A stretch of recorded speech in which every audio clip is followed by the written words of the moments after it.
This is Lee with C9 Septic and Irrigation. We're here in Lindell doing a replacement system. This is a conventional on an existing house that we're going to be putting in aerobic.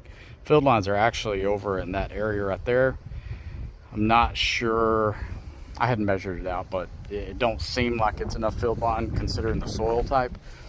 And I'll show you all what's going on underground. So we've dug this tank hole here, and you can clearly see clay at the bottom.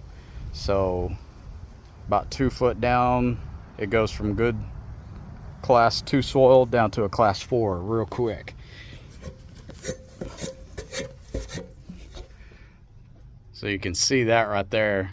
You've got good dirt to right about that area right there, and then it goes down to class 4.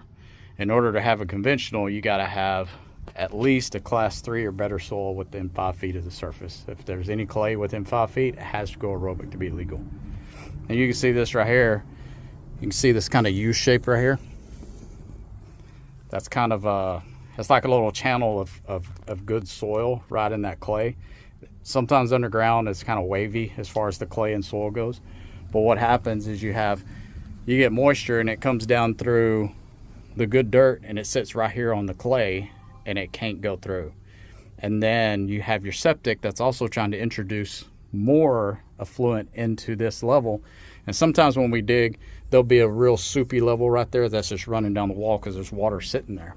But these people here, they're having trouble with it backing up, constantly having to have it pumped out. So that we came in here and tested the soil. Turns out it should have never been conventional in the first place. So it's important, if you're having a house built, that your builder has a good installer, engineer that comes in and actually tests your soils and tells you what type and what's allowed in that area.